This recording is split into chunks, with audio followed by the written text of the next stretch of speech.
Hi there, Dr. Mumma here, and this is Natalie. Hello. So Natalie is an athlete, and she's a pretty smart girl. So Natalie's going to show us how she stretches her calves. So go ahead and show us 2 different ways of stretching your calves.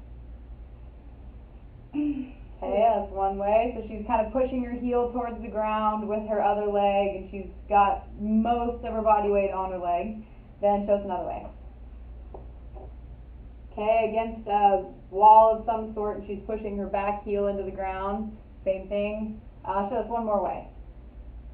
Show us against the wall. Oh.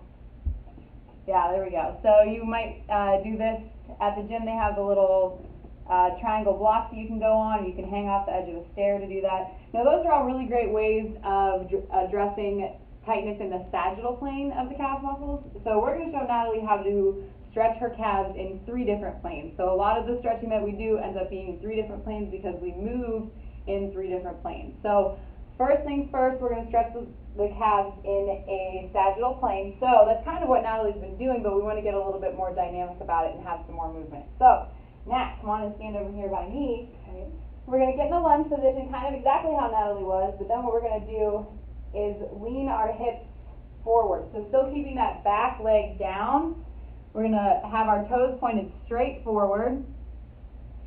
And actually not move this way a little bit so everybody can see what you're up to. Okay, so toes are pointed straight forward. Make sure that they don't point out at all. Keep the heels down on the ground, and she's just going to kind of pulse forward and get a nice stretch going back and forth. Okay, so then the next thing that we can do is stretch in the coronal plane, so going kind of side to side. So we're going to get in the same lunge position, heel down, and we're just going to move our hips side to side.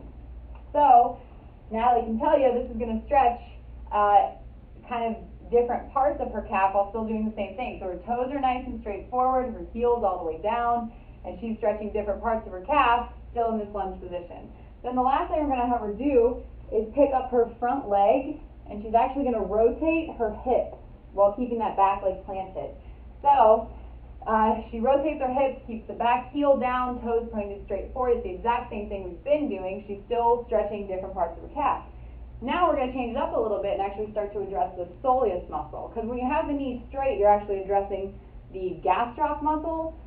If you bend this back knee, we're going to address the soleus. So go ahead and get in your lunge position. We're going to do the exact same 3 movements all over again. Toes pointed straight forward. The heel is still down. You might need to shorten the stance a little bit for this one, but she's going to bend this knee now and do the same motion. So she's going to pulse forward, then she's going to do hips side to side, then she's going to pick up her right leg and rotate her pelvis. So now, instead of just pulling her toes up toward her shin and stretching mainly just her gastroc in one plane, we've now addressed gastroc and soleus in all 3 planes of motion. Nice job, Nat.